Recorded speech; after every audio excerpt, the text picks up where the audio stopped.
Hey guys, working on a 2019 Toyota Camry. This is the Hybrid XLE, and I'm gonna be doing some rear brakes and rotors.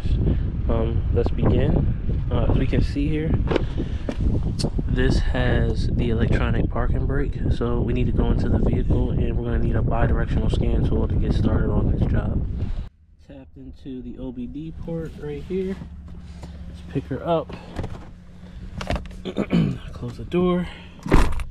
You will need any bi-directional scan tool that can work with electronic parking brakes. But now, turn the car to the on position. That's 1. That's 2. Okay. All right. Now with the car on, as you can see here, you see that red light. That means the parking brake is engaged. Put my foot on the brake pedal and I'm gonna push down, and this should release the parking brake if I'm not mistaken. Let's see here. Don't know if you can hear that, but now the parking brake is disengaged and that light is off. We're gonna go to maintenance. Gonna go down to EPB, stands for electronic parking brake. I'm gonna click on her. This is a Toyota. Let's go find it. Here. I'm gonna do a smart VIN, so I'm gonna check the VIN. I'm actually not going to like if the VIN number comes up, I'm gonna hide it, obviously. So ooh. Alright, now I gotta remember if this is North American, if it's Japan. I gotta check the VIN number real fast. So sidebar, if your VIN starts with a J, it is Japanese. If it starts with a number, it's usually American. I have my finger on the VIN, but remember that AXVH171. I might need that information. But now, I'm going to press OK.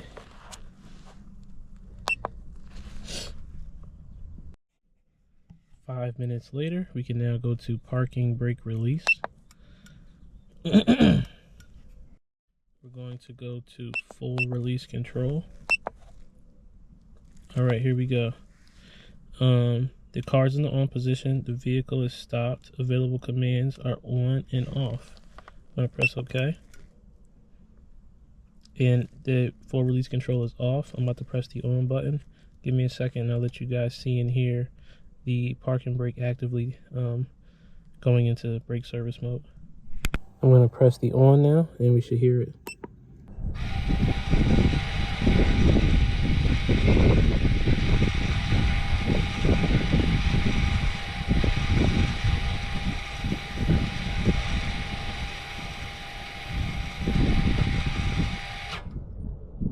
Now she's ready to be serviced. Right now I'm just going to go back, and I'm just going to turn this off. It will come back to this later. So I'm gonna turn this off and turn the car to the off position. You will notice that the car is in service mode. You see the parking brake light flash.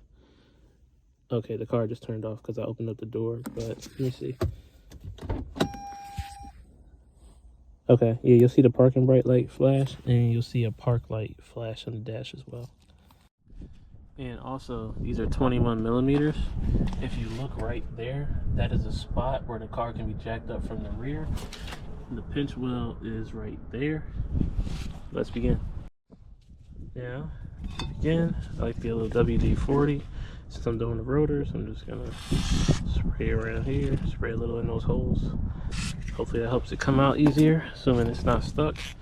14 millimeters are here. Hold on. Here. Lefty loosey, righty tighty. This is off. So we're gonna come here.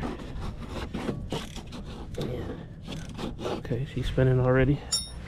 Just gonna put this on here. Put a 17 mil right there. And come on, baby.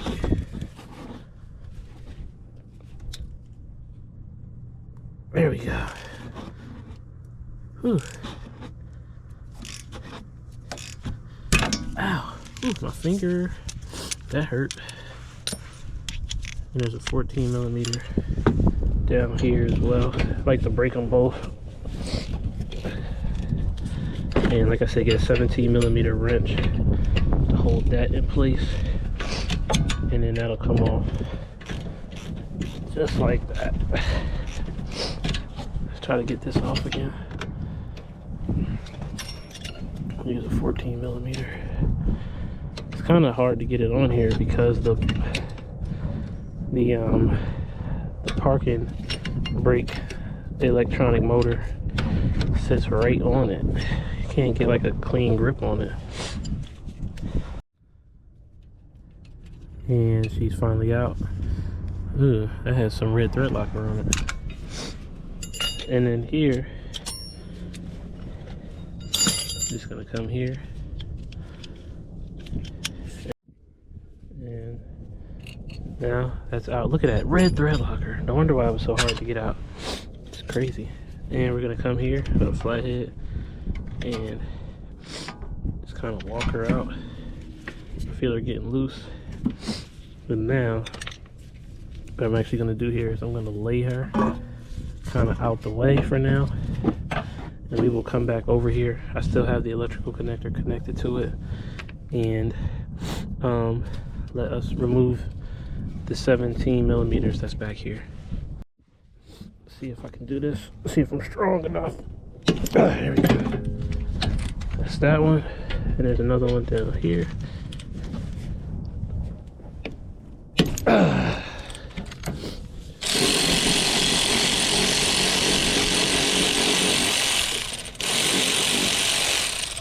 And she's out.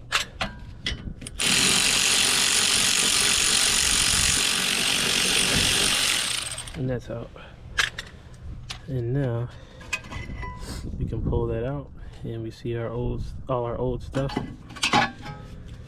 We're gonna come here and we're gonna remove these slide pins.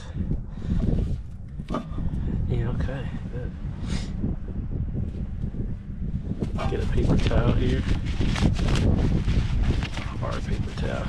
Wipe off this old grease, clean it off.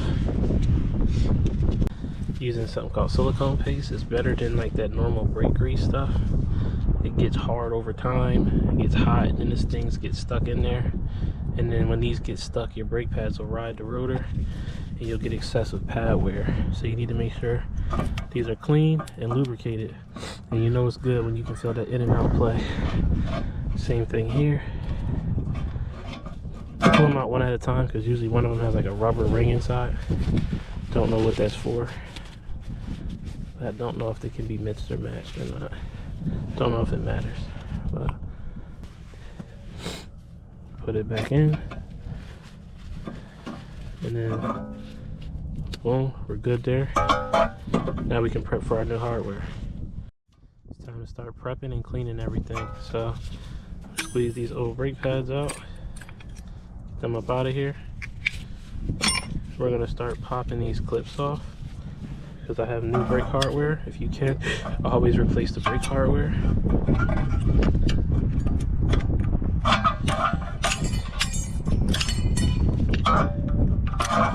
And that's all. Cool. Next up, wire brush. And just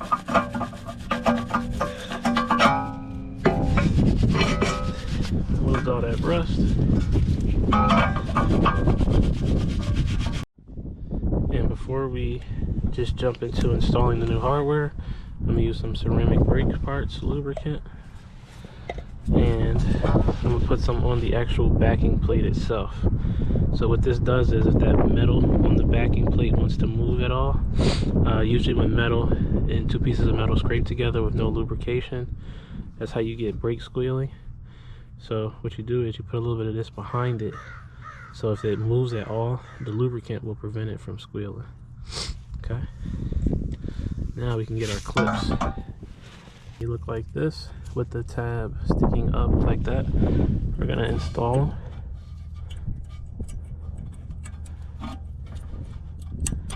There you go, that's one. They do have these little grabbers to help lock them in place.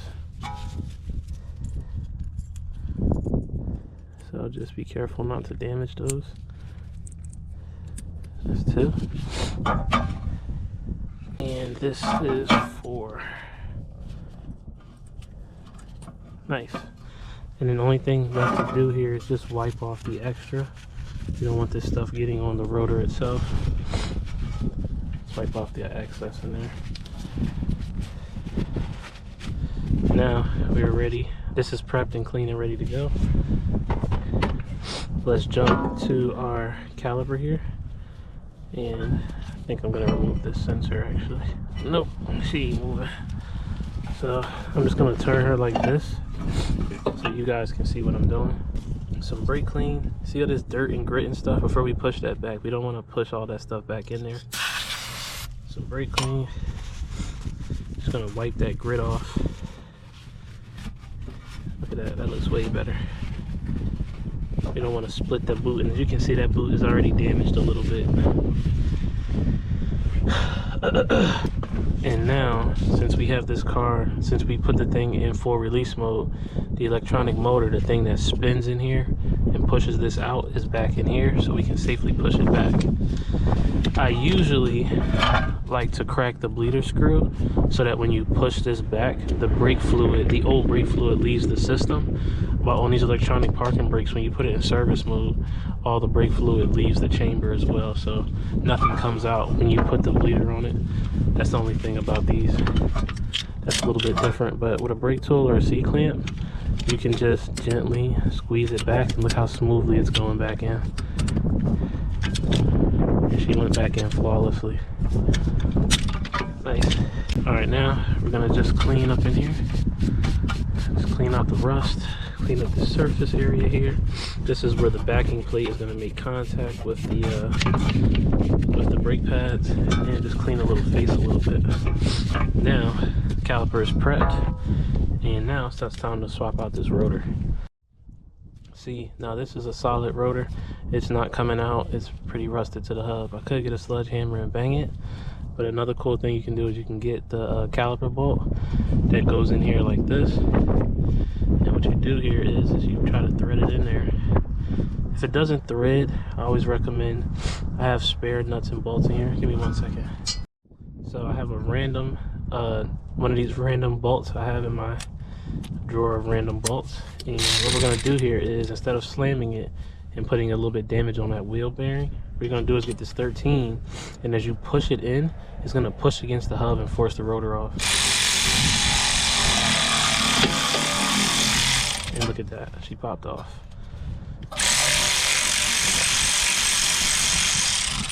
Look at that, and really clean, a lot more efficient way of getting it off without, you know, slamming it with a sledgehammer and putting stress on this. Now we're gonna clean this up and prepare it for the new rotor.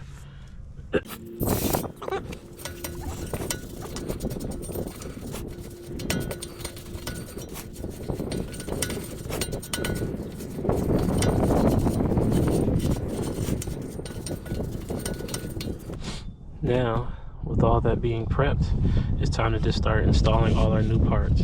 You want this hub nice and clean, because if it has a rust ring or anything like that, and you put the new rotor on, the rotor won't turn perfectly. It'll be kind of cockeyed a little bit, and that's how you get like vibrations and weird driving habits. But now, let's get this lubricated. I'm gonna use some NICs. This is copper. Doesn't really matter if it's copper or regular, but put a little NICs on here so that next time around, years down the line, when you replace these again, it comes off easier, and this will also help prevent the wheel from sticking on the hub. And you can always compare, make sure they are the same size, and they are. When you buy these out the box, they have a packaging oil that needs to be removed with some brake clean.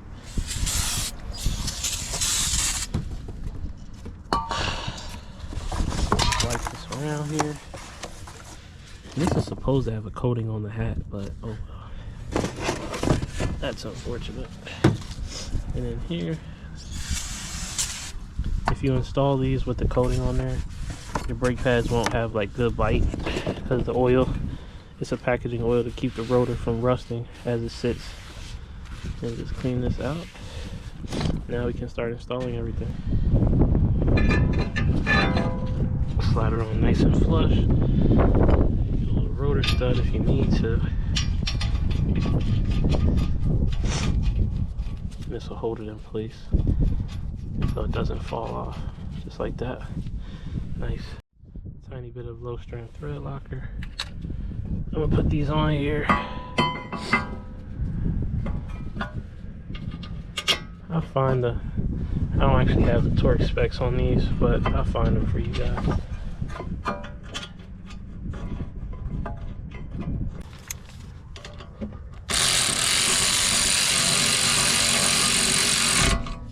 That's one.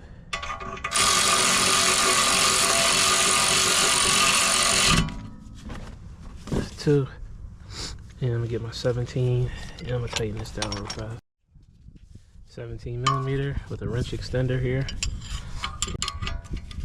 like this, and let's tighten this down. I did use a little bit of thread locker too, and that's good right there. And then this right here.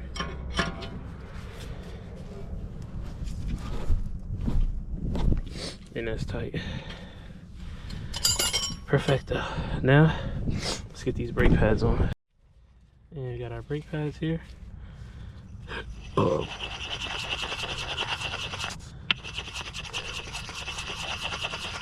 Cool. And one more thing here is these little clips. They go on here like this. It goes on one brake pad each. Can't get it to fit, it's up to you if you want to use it or not, but they sit like that. Now let's get some lubrication on these. Brake parts lube, and we're just going to put a little bit where these touch. Only need a tiny bit of this stuff. We don't need a lot of it. Like that, a little bit here, like that.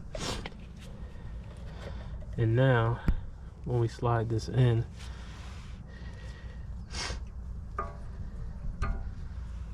like this and like that, just kind of push down.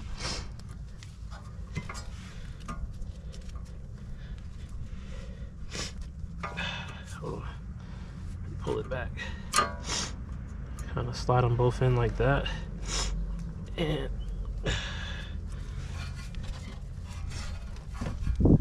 son.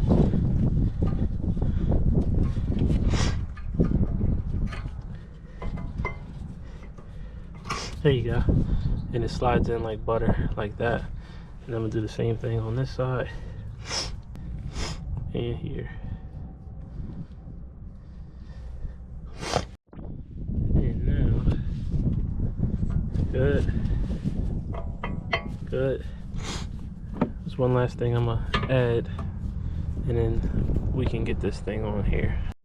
I like to use a lubricant called Loctite Disc Brake Quiet Stick here, and what it does is it acts like a little bit of a bonding agent, and it's going to stick to the backing plate of the brake pads so that the caliper won't move, and it'll prevent squealing.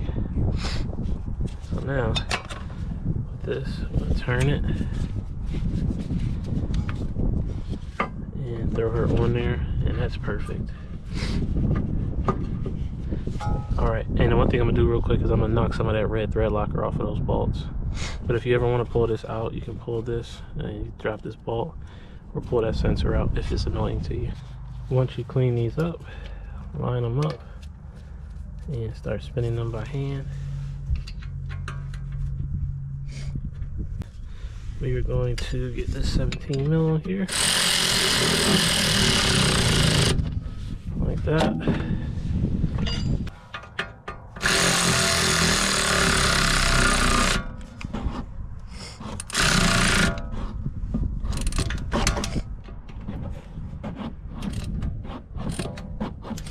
Hold on, I'm snug these back. Ow! Snug in here. Run that now, remember we got that thread locker on there. So, we starting to get her now.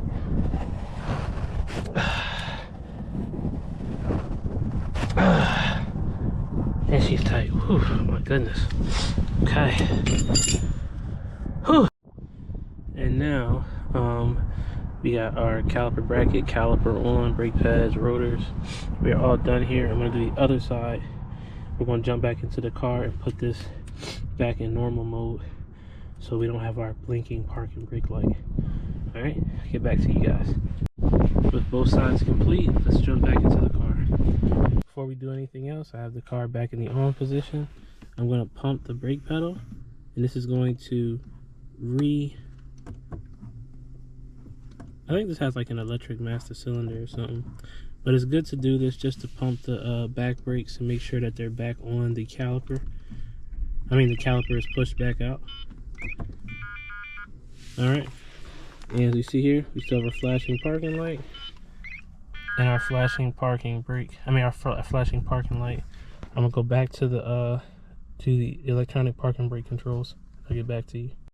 Now I'm gonna go to parking brake lock control. This test will activate the parking brake lock with the ignition on, vehicle stopped, and I'm gonna press OK. Parking brake lock control is off. I'm gonna turn it on. Give me 1 second.